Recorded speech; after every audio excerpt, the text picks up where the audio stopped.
इच्छा शक्ति थिले सबु स्वप्न साकार होइथाय। दृढ़ इच्छा शक्ति और कठिन परिश्रम मनीष को सफलता देइथाय। आउ एही कथा को प्रमाणित करिसेंती बालेश्वर जिला जलेश्वर ब्लॉक अंतर्गत गोवर्धनपुर ग्रामर चाषी परिवार झियो स्मृति रेखा नाथ। 2022 ओडिशा सिविल सर्विस परीक्षा रे 369 रैंक हासिल करी निज गाँ तथा जलेश्वर ब्लॉक में गौरव आनिछंती। बापा प्रदीप नाथ को दुई झियों मध्यरु सान झियो हेउछंती स्मृति रेखा। पिलाटे दिनरु मेधावी छात्री थिले स्मृति रेखा। छोट बेलू इच्छा थिला ओएस हेबा पाई। बापा प्रदीप जने गरीब चाषी होइथिले मध्य बहु कष्ट रे झियो को पाठ पढ़ाइथिले। ग्रेजुएशन परे भद्रक जिला चांदबाली ब्लॉक दोलमंडप हाईस्कूल ले विज्ञान शिक्षयित्री भावरे कार्यरत थिले स्मृति रेखा। मात्र तांकर ओएस हेबार स्वप्न तांको आखिरु निद हजाई देइथिला। सेथिपाई से दिन राति कठिन परिश्रम करुथिले। तेबे प्रथम थर परीक्षा रे से कृतकार्य होइछंती।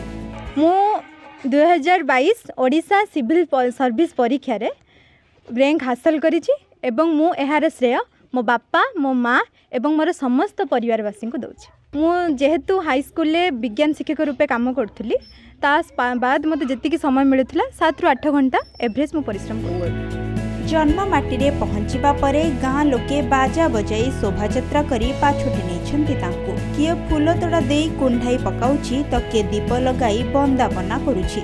आउ झियर एही सफलता पाइबा परे बापा मांकर खुशी कहिले न सरे।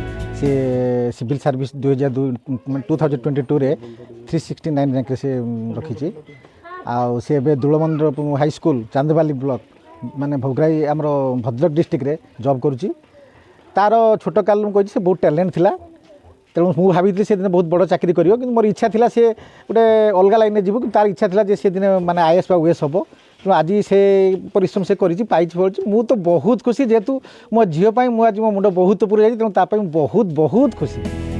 समस्तंक मनरे खुशी और आनंद भरी जाइछि। Bureau report Subhadra live.